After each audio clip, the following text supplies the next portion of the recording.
Hi everybody, I am in sheer awe of you. Gratitude, gratitude, gratitude. Thank you so very much. We blew past our $100 backer mark and we are over 85% of the way there. So over the next 2 days, we need to raise together over $70 an hour about to be able to get to our target.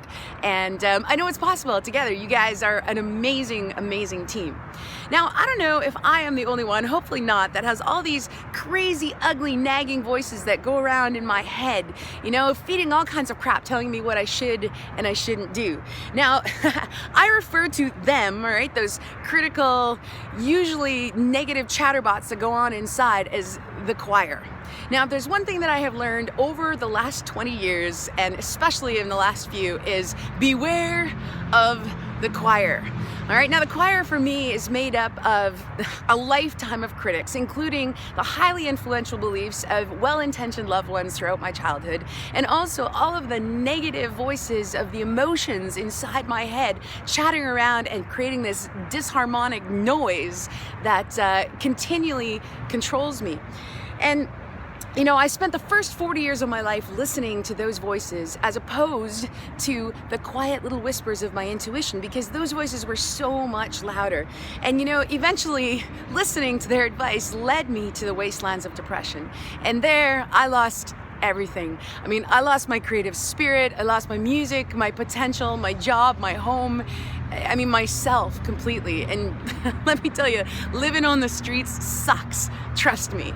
Now, you can read more about all of that stuff in the message below, but you know, just suffice it to say is at the time when I was in that dark realm, all I could hear were the voices of the choir.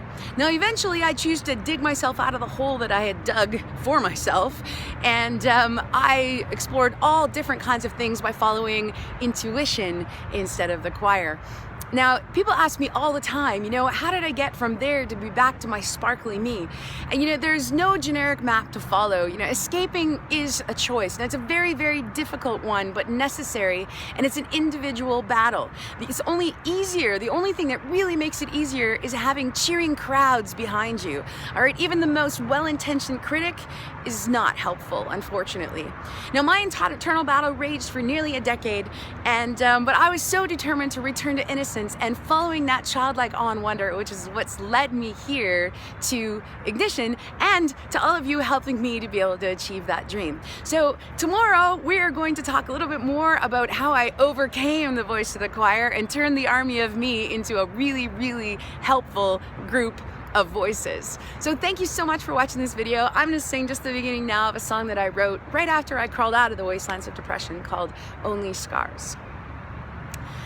I stand alone, but not one of a kind, lost in a desert within myself, heart and soul buried beneath the sand, set aside somewhere along the way, forgotten pieces of my life. I'll miss one day, impossible expectations. All true is a mere fantasy. Lay down my life searching for perfection, but it's not me. Like you, I once chose to stay, pretending that I could not see the prisoner reflected through the shattered glass of complacency. And looking in your eyes is as terrifying as a mirror. Blind I could see the tired heart behind your smile, and deaf hear you screaming at the top of your lungs.